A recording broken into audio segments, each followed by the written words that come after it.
Hello guys, paparating na yung isang malaking pangulong oh. Yan yung binablog natin na pangulong na malaki, ayun siya oh. So dadaan dito yan at ihinto yan sa may fishport. So siguro abangan natin doon sa fishport. Dito tayo ngayon sa may Digisit. Ayan oh, yung area, ito siya, paparating siya.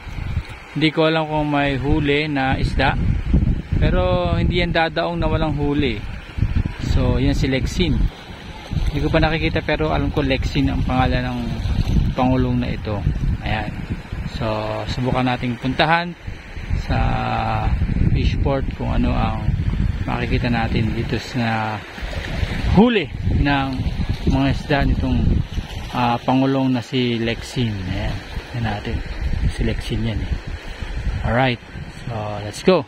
Punta muna tayo dun sa daungan yan. Hello guys, so andito tayo ngayon sa Baler Fishport na kung saan ay dito nagbabagsak ng mga isda at dito rin sumasakay yung mga paputang coastal. So kanina doon tayo sa may Digisit, nakita natin yung isang pangulong na ating binablog dati, yung Lexin. So parating siya ngayon, actually natatanong na natin. So abangan natin, for the first time ay makikita natin yung mga huli niya. Dahil na-vlog ko na yan dati at last year yata doon sa naka-upload sa ating YouTube channel. So ngayon, for the first time ay makikita natin yung eksena ng pagbaba ng mga huli nila at saka kung paano ano yung mga nahuhuli nila. Alright, so abangan nyo. So ayun na yung bangka, nakikita nyo. Ayan o, dito yan dadaong at abangan natin. Halos yung mga sa kanyan kilala na rin tayo. So ayan, tsaka yung may-ari nyan. So ayan na. At abangan na lang natin so, na dumaong yan dito. At abangan natin dito. Dito na rin pala yung kanilang truck na pagkakargahan ng mga huli nilang isda. So itong mga bangkang ito, mga ano yan, biyaheng coastal yan. Jotorin, Dimanayat, sa Dibayabay, yung mga bangka na yan. Alright. So nandun pa isang pangulong na malaki nila oh, na nandyan na. Wala yung huli syempre kasi nandyan lang siya. Ayan na. So ilang minuto na lang ay tututok na rito yan. At idulagyan na itong hagdan para makatawid yung mga huling isda.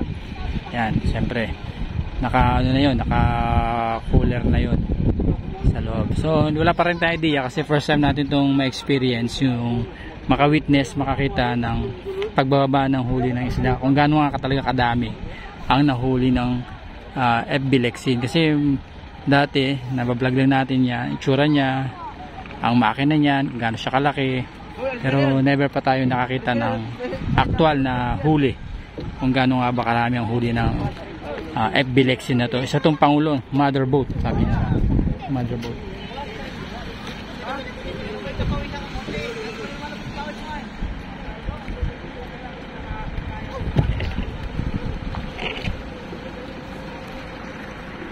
Bilis lang eh, kasi pag nakikita ko siya doon, pagdating ko dito wala na, mabilis lang. So ayan na, yeah. Makita mo yung nakahangin sa ilalim. Kaya na, tara pa, kaway ka. May karyo ka. Timbang ng isda. Ito kami siyang buraon, siyang pangulong.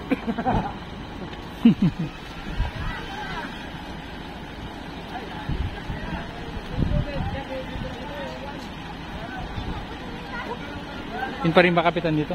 Siya pa rin yung kapitan dito?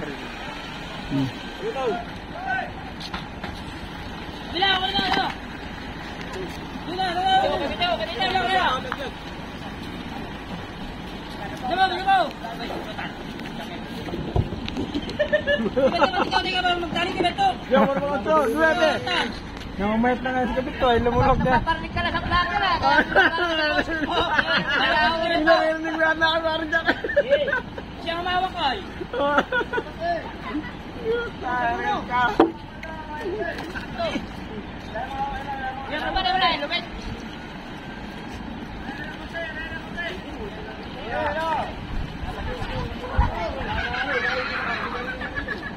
Hey! Ate! Hey! Oh! Gila, Parimar, gila mo!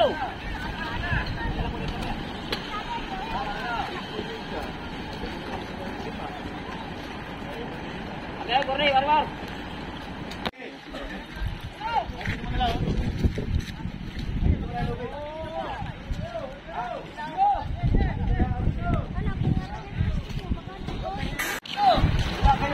Kahit yung hagdan nila mabigat din. Ayan, bagong lubid sir.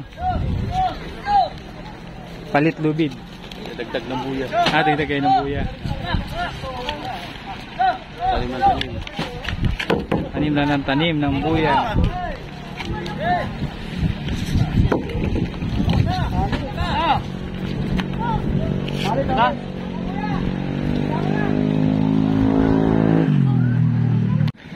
So yung mga lubid na yan ay panibagong buya yan. Magbabasa sila ng mga panibagong buya nila. At dun kasi tumitira ang mga isda na hinaharvest ng mga pangulong. Ayan. Ayan, laki ng propeller niya.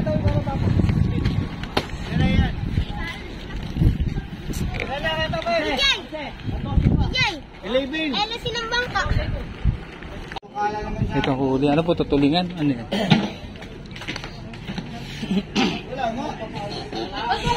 Huli ng galunggong. Ito yung mga huli nila. Kasi namin at mahilig ka sa galungbungan. Galunggong.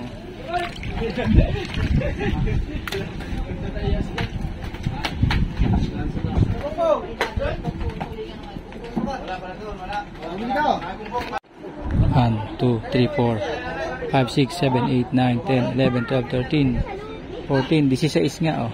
Tama. Saka may maliit dito. So ito yung mga huli nila.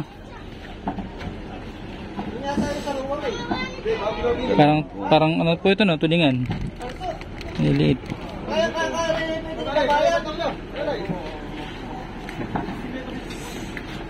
Hindi, testing nyo yan. Hindi din sa bagong pagkaya. Hydraulic yan. Pang hydraulic pala yan. Gagana yan. Nagagalat mga liburo yan. Bigat talaga. Pare, average lang yan tayo ng ano lang. Mga 70 lang. Kilo. 70 kilos isa. Nabababat, pandito lang eh. 70 kilos ang isang ganyan. Pala mabigat-bigat din. Bubuhatin. Kasi pala dito, hantang hindi na malitakbo yan sa malabon. Oo, nalilinis na din ng bago. Apo, ay maghanap na po ako. Yan na, isa na nilang inaahon. Ano? Itong mga gutong mabigat din. Mga 3 tao din nagbubuhat hanggang 4 kasi mabigat talaga. Pag bumagsak sa paa mo yan, durog. Pit-pit ang mga daliri mo sa paa. Ayan. So malapit lang pala ang nila, pinuntahan nila, kaya ito lang yung mga huli nila. Paghanap po kayo mamaya.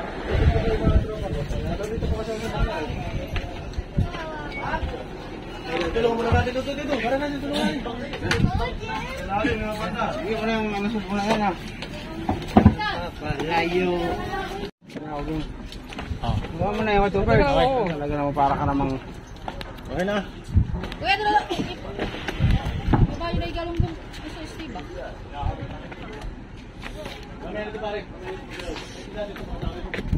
Oh, sino meron ditong grado? Kuya!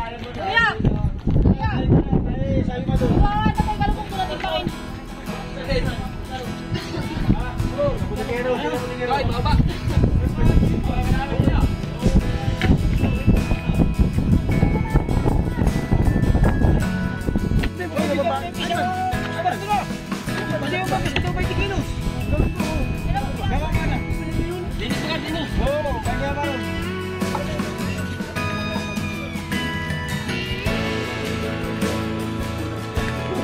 Ayan, mabilis silang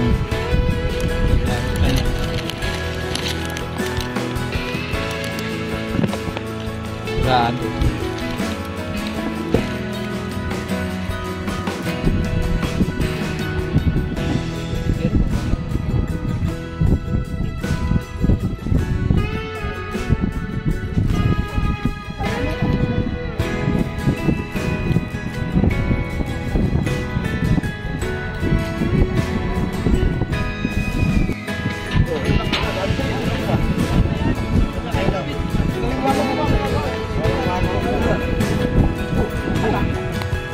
Apa yan?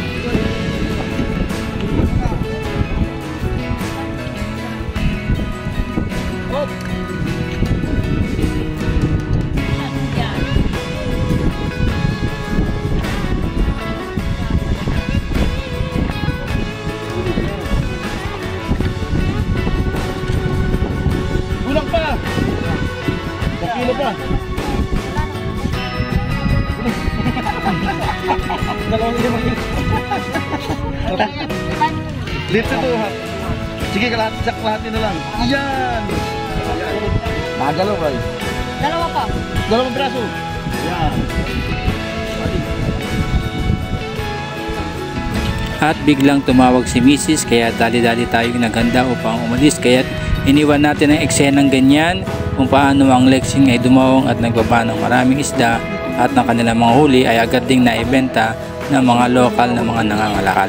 So hopefully next time ay maabutan muli natin si Lexing at may vlog muli natin ang kanyang mga huli na mga isda. Thank you so much for watching at tinapos ko yung video na to. Hanggang sa susunod natin mga video at mga adventure kagaya nito. Bye bye!